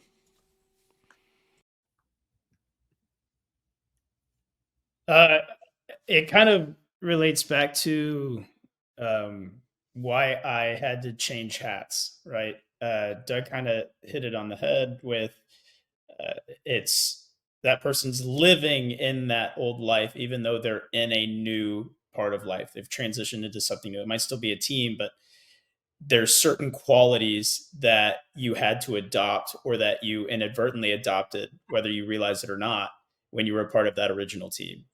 And when you transitioned, you're still trying to be the exact same person that you were. And there needs to be growth to happen in order to elevate or transcend to a new level of life. And so for me, I like the team aspect. That's why I hire a lot of veterans. Like I love that team aspect and that drive that we have. But I had to let go of the characteristics that I had previously that wouldn't, like, it got me here, it's not going to get me there. So I have to look at what got me here that is still going to help me get there. Cool, I keep those. What got me here that isn't going to get me there? Okay, cool, I need to leave those behind. And that is a huge aspect of, it's great to still be a part of a team, as we all said, like, we can't do this alone, but understanding what do I need to leave behind so I can show up for the new team and be the person that they need me to be so that we collectively can see results, see success, see forward progress. Absolutely. Sean, you got any additional thoughts? We were kind of talking about that a little while ago, kind of gaining abilities or grabbing new talent within yourself or attributes, skill sets, adding more and more each year while simultaneously applying Occam's razor to strip out the unessential. I think that a lot of people miss that part. They focus on adding, but they don't focus on the subtracting. They'll keep adding to themselves, but not consider what can I ditch? What's not serving me well? What worked for me when I was 20? My arrogance. What doesn't work for me at 60? My arrogance. And so you've got to be applying Occam's razor while also pushing that wheelbarrow forward into the future so you can keep piling awesomeness into it. Something that we were talking about, and with the velociraptor sort of sense of things, I think you can be really aggressive in your routine, and that aggressiveness can be skewed within your mind where you feel that I'm aggressively pursuing life, but your routine is mediocre to you. You just don't see it. And so you're aggressively kicking arse in your life, but you don't have the context of how much ass you can kick. And sometimes that takes a cold eye review. Take a coach or a mentor or someone who's going to guide you a little bit differently. so that you can see the fullness of your potential that you can't see. I mean, you just can't. I've worked with too many freaking people. I know I can say this not only statistically but factually. Everyone's got blind spots. Everyone. And most people are unaware of what they're capable of. That's also kind of statistically proven to me. And so one of my jobs, when I bump into someone and I see the potential in them that they don't see in themselves, I love exposing themselves to themselves. I love showing them who they are or can be that they didn't realize, and then bouncing, leaving them to their own devices for them to figure it out. Just step in, drive a wedge in there to create change, and then move along. And maybe see how they're doing a year later or half a year later, see if they picked up what you put down. And so I don't want anyone out there to think that you can just keep on kicking arse all mindset oriented in your own head and eventually see magnificence in a efficient timeline. What that efficient timeline requires is external advice, external guidance, external shaping, so that you can more efficiently pursue what you don't know is within you. If you don't know who you are, because you're not taking the time to figure out who you are deep inside 10, 20, 30 years from now, guaranteed there's people, maybe even on this panel, that can see it within you right now. The thing that's inside of you, the person that's inside of you that you don't know anything about, chances are I can probably see it. Chances are anyone on this panel can probably see it. And so it's finding people to see who's inside of you that you're not aware of is a worthwhile pursuit, I would say. I like that. Steve, you got any thoughts on this? No, actually, I don't. Keep pursuing what you want. You know what I mean? I think Sean said it perfectly. I'm good. I like it. Doug, how about yourself? I guess the only thing I'd add to the discussion about always adding things and never cutting things out. We've got a small apple orchard on my farm, and I learned very fast that I had to choose between whether I wanted big apple trees or big apples, and I couldn't have both. And if I wanted big apples, I had to cut back a whole bunch of plant and tree growth from my apple trees. And I might end up with some not great looking apple trees, but I'd have great apples. And if I just allowed everything to grow unfettered, I'd end up with the worst of everything. And so it takes intentionality to figure out what you're going to cut out, align your resources towards the goal. What do you want? You want big, pretty trees? You want big, pretty apples? I wanted apples. That is a really great analogy. I like it a lot. Isaac, you got anything to add to this? No, I think Doug's visualization of that was a good point. I don't want to deter from that. I like it. So I want to jump into this idea of, removing the unessential, or the highlighting what is essential. And I really like the idea of, stripping stuff away. I kind of latched onto the idea of what Sean said earlier about the wheelbarrow, what Isaac said about the wheelbarrow, is that it's only going to hold so much. And I think that is a key proponent in this, and the fact that I think a lot of us, and I know I did for a long time, was that I could just absorb more. I'll just take more on. I'll just handle more. And you could technically, using math, you could load a wheelbarrow full of stuff to the point that you would not be able to then push it. You would not be able to move it anywhere. And I think this is something that I want to get your guys' opinion on this, is how best to do that. How do we strip away the inessential when those things were essential at one point? How do we do that within ourselves? We've kind of brushed over it, but I want actionable items. How do we cut that stuff out and become usable, so we can actually push that wheelbarrow around and keep going forward? I'm going to start with Isaac. What do you think?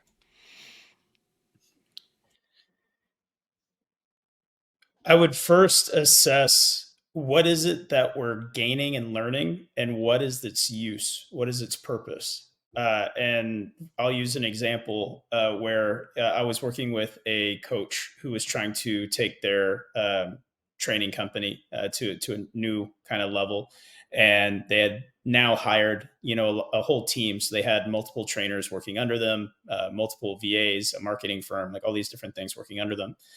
Um, and so I asked him, like, what qualities do you feel like you need to improve on in order to effectively get to this next level of growth? And his answer was, I feel like I need to level up as a leader. I need to lead my team more now that I have a team. I was like, okay, cool.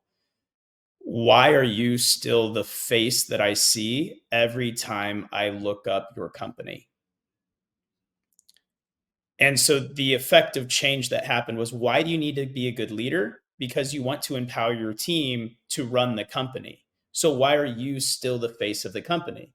So the skill of being the face, of being the voice, of doing all of the things for the company was useful to get him to that point. But now he needed to take away the idea and the fundamental strategy of being that face, of being the arms and the hands and everything for the company, and now focus on leadership and quit being the face and empower his team to pick up on those specific parts of operation. And so that's kind of a tactical way of how I look at this. But it's like, which skill are you gaining? Why are you gaining it? And are any of your current traits or skills or characteristics in opposition with that thing that you're trying to gain that you know you need? Maybe that's the thing that you start with offloading or ramping down. I like that. Steve, what are you thinking? Uh, First and foremost, you got to be honest with yourself. If you can't be honest with yourself, you're not going to get anywhere to grow. If you can't be honest with yourself, find someone else that will be brutally honest with you or for you. And that being said, it seems like a good idea to load the wheelbarrow, but realistically, you can't move it. So it's invaluable. If you're working with someone that is defiant and wants to do this complexity of building and adding and adding and adding, let them go through it. I've done the very same thing with my daughters. I've allowed them to do their way of what they wanted to do, and they failed. And I just simply ask them, did it work? Then we don't need it. Right? And so with yourself, sometimes you can get caught up in, but I can. It didn't work this time, but I can. And if you're not honest with yourself to know that, hey, this is not working, this is not getting us any forward progression, you need to let it go. So you need to be realistic and take the unrealistic away to make things more realistically, lighten the load, to get more speed, to gain more forward movement, to get faster to where you want to go. And so a lot of people individually get tied up into they won't they'll use falsehoods for themselves, and they'll keep giving themselves false motivation to continue on. And that's motivation piece is fleeting, discipline is stuck. If you build discipline, it's adhered to, and it's setting the foundation. Motivation comes and goes. Too many people rely on motivation, and they try to false motivate themselves to gain something that they know won't work.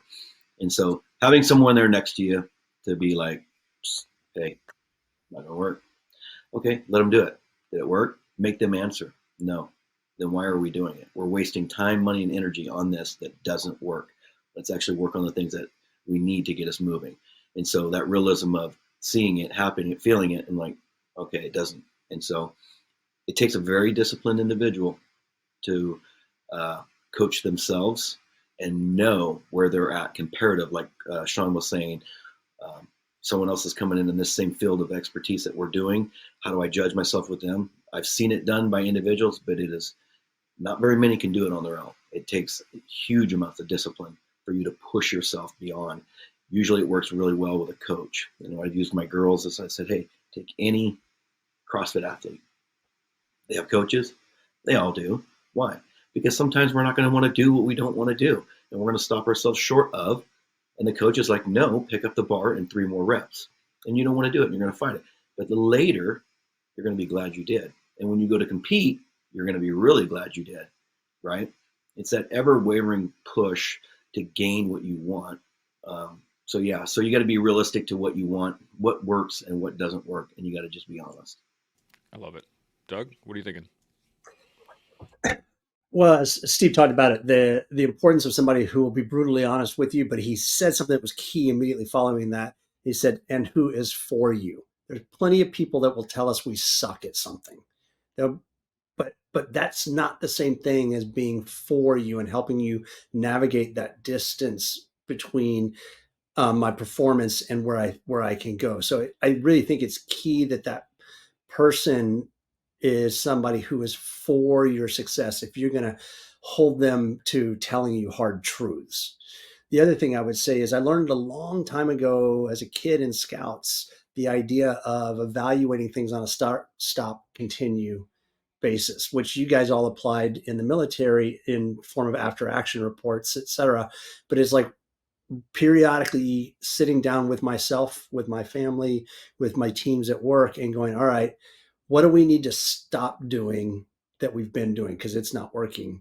What do we need to continue doing, but maybe modify or improve? And then what do we need to start doing? And it's the discipline of that process of self-assessment that I think you have to be intentional about going through. And like you don't have to do it that way. You can apply the concept in a way that works for you or your team or your family, but you just can't never assess. You can't never stop and go, what's working well, what's not working well, what needs to be modified. You have to build in some rubric for you to do that. And I think that's, to the question you asked at the beginning of this was, how do you do it? I think you have to find ways to do that for yourself on a frequent and regular periodic basis. And what that frequency is, it's going to depend on you and your goals and your resources. It may be a monthly thing for some, it may be an annual thing for others, but you can't not do it and expect improvement. Absolutely. Sean, what are you thinking? Two different visuals on the wheelbarrow, so you'll have to bear with me. And I'm not going to build them out too much because I think they'll be self-explanatory. I think when you step into a new thing, the new thing for you, or someone that you're looking after, if it's a new thing for them, you've got to consider what the ramifications of the moment are in the sense of, and I'll paint a poor picture, but whether it's dangerous or not, that should get the point across. And so by that, I mean, using the wheelbarrow, you can take a wheelbarrow, put it on level ground, and let's say it's on grass, level grass. You're going to fill that wheelbarrow right to the brim. I mean, so if you put in one more drop, it's going to overflow. You can fill that wheelbarrow full of water, you can fill it full of dirt, or you can fill it full of concrete. And so they all have different handling characteristics as you start moving that wheelbarrow across the grass. When you spill some water, it's of less consequence. In fact, the grass is going to benefit from it. If you spill dirt, the grass is also going to benefit from it, but you might have to sweep it up because your dad's going to get annoyed at you because there's a big patch of dirt in the middle of his manicured lawn. As Doug was saying, best way to know if your kids are taking shortcuts, get them to mow the lawn. You'll see the strips where they didn't mow. And so now we're moving the wheelbarrow across the grass and it's full of concrete. And what dad wants a big pile of rotten concrete fixed in the middle of their lawn? None. And so when you hand someone that wheelbarrow full of something, you've got to consider what the consequences are for their day one. You don't want to line up someone with a wheelbarrow full of concrete on day one. Make it full of water if they need to learn that lesson. The consequences of the matter is the first point of consideration. Now, the second thing, and more importantly, and I'm not going to build this out, is how do you get better at moving a heavy wheelbarrow? Well, you give them the wheelbarrow with nothing in it and start saying, push. And week after week, month after month, year after year, they can add more and more dirt, water, or concrete until over a period of time, that completely full wheelbarrow feels like day one empty wheelbarrow because they took long enough over a timeline to normalize the abnormal. And that is life, man. The wheelbarrow is life. You can either stack it up to the rim on day one and learn the lesson, or you can start off with the empty wheelbarrow and push forward and start filling it bit by bit and handling it the same way, bit by bit, till a long time from now, the full wheelbarrow is the empty wheelbarrow.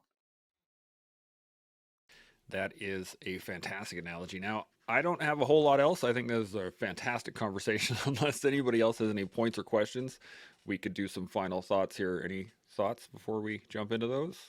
Okay, everybody good? Then I'm going to ask this question. Sean asked this on the last collective, and I think it was a really great way to engage this. And so, if you were to look back on the last 2 hours of this conversation, how would you make it succinct? How would you what takeaways would you have on this conversation? Doug, I'm going to start with you. What do you think? Man, you had to start with me. Always. I would say that you a couple themes come through for me, which are knowing yourself first in order to establish your starting point and to build that dialogue of self honesty. I think finding your tribe to surround yourself with who will hold you accountable and tell you the truth in ways that indicate they're for you, and then intentionality of building the muscle of mindset through application repeatedly. Love it. Steve, how about yourself? More people think like you than you can possibly believe. You know, there's at the core, everyone's kind of saying the same thing, but the neat thing is hearing perspectives from other people. And so, as Sean was talking about earlier on about growing, and you're 60 now, you're not 20, things are different. Your maturity, having an open mind to understand there is another way to skin a cat. And so you can always take a little bit of a piece. You don't need to take the whole model from like Doug or Isaac and switch to their ways better. Take something, a variable that they've said or what they do, add it to yourself, apply it, and you'll find sometimes it actually works. And then you can vet it out if it works or it doesn't work. But listening to other people think like you, their drive is like you, but how they phrase certain things for you able to take little pieces from them and add them to you. Love it. Isaac, what are you thinking? Yeah, Doug and Steve did a great job summing that up. I think the only two things I would add is that mindset is not a 2D frame, it's a 3D picture. And so have different perspectives and different angles to your situation and try and see it from different sides. And then the last thing would be not surrounding yourself, like finding your tribe, but not surrounding yourself with yes men. Find people who, yeah, in your corner, but will be brutally honest and helping you vet your ideas, your perspectives, your mindset, your mind frame, and figuring out, which way is actually the way forward. And I guess the last thing would be success leaves clues. I'll say that again. Whereas Doug's probably done something in his life that I want to do, I can see his mindset and how he went about and approached it. And there's something in there that will be gold for me to take away. And so that would be the things that I would leave or impart with from this conversation. Love it. Sean, how about yourself? I'm left with this, that, and I believe this to be true, and I'm not going to articulate it as well as it deserves, but I'll do my best. And I think we're all on a solo journey. Our mind is our mind. My mind belongs to me. No one knows my mind better than me, except for the people that I show that mind to. And so it's my job to figure out how to work my solo brain, my solo mind, my solo mindset. I literally set my mind. That is what the word means. And so, as my solo mind journey, I'm responsible to do my best, setting the best mindset. But it's also our job in this solo journey to interact with others, play with others, do things with others, observe other minds as much as they'll show to us. And so my job is to do my best, but it's also my job to find minds that fascinate me, that teach me more, that encouraged me to understand that humans are far more capable than even I think. So mindset is singular, mindset is collective. Sort yourself out and then go sort your group out. And you'll find after a couple of decades that you're doing all right. I like it. I like it. I don't have a lot to add. I'm just going to go back to this. Be a velociraptor. Hunt a rate of change. And what are hunters at their core? They're observers of patterns. They watch for, how does this work? How does this animal do X, Y, and Z? Okay, perfect. Now I'm going to line up and I'm going to take one. And I think that is a key thing that I'm taking away from this whole conversation is that I need to be a hunter of a rate of change that I want to see happen. So that's what I'm going to leave it with. I guess the only thing else I have is to say thank you guys, Isaac, Steve, Doug, Sean. Appreciate the convo. This has been awesome, and we will all continue every day to learn, build, and grow. Chimo. Chimo. Hey Collective, Big Bird here. Thanks so much for watching the episode. Really appreciate the support. It has been fantastic recording these and having these conversations. I can't thank you enough. If you'd like to watch any other ones, please subscribe to the channel. And if you'd like to listen to another awesome convo, I got one right here. Your choice. Chimo.